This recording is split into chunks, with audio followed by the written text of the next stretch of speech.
Idea number two is an oldie but a goodie, and it's one that I've noticed is starting to make a comeback, and it is Padlet. I remember Padlet from its very early days, and Padlet was really cool back then, and I can see that Padlet has really developed and grown since then. So Padlet is a versatile online notice board where educators and students can collaboratively share ideas, resources, and feedback in a visually organized format. So this is all about that visual format. It's like a notice board. I remember using this way back many years ago. I think it was about 2000 and maybe 18. I had an IST class, so a technology class, and I remember using a Padlet board to get my students to show me some understanding for what we had been looking at. And I loved it, and I thought it was fantastic back then, and I still think it would be a fantastic tool today for formative assessment. All right, so let's have a look at 3 ways that we could use Padlet in our classrooms for formative assessment purposes. Maybe you are teaching geography. Maybe you are a geography teacher in a high school. This particular example here is one that you could definitely incorporate into both upper, lower, whatever year groups you are teaching.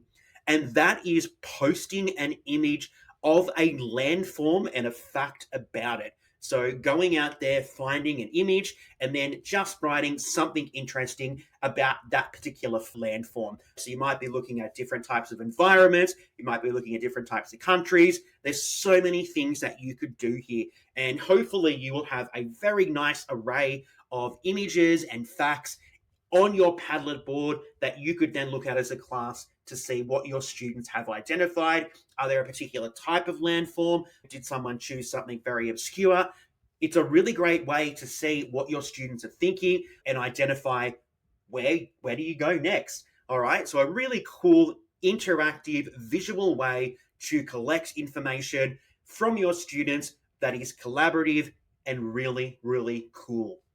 The next idea is maybe you are a drama teacher, or maybe you have some kind of drama club or dash class. Maybe you've got some after school type of class with drama.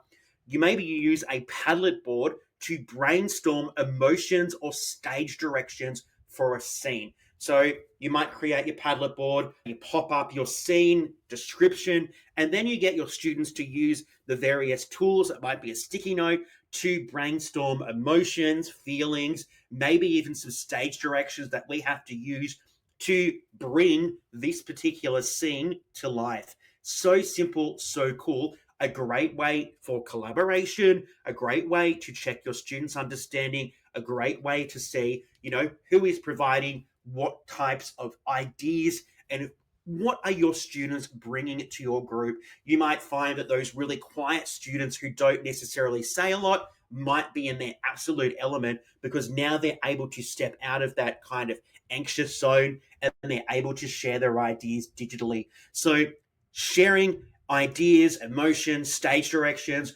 through a Padlet brainstorm, another fantastic idea on how you could conduct formative assessment in your class.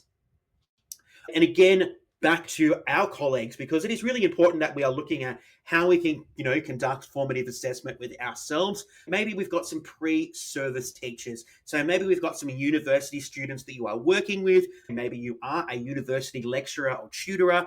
Maybe we could look at Padlet and collaboratively design a lesson structure. So maybe we're working together or even working together in small groups, and we're having a look at what we could do to structure a lesson. How do we have our hook? What's our orientation? How do we, focus on a middle session? What's our conclusion? What's our exit ticket? We could work together to collaboratively design a lesson structure for a particular scenario and context using a Padlet board. So Padlet, an oldie but a goodie, and a really great way to conduct formative assessment in your classroom.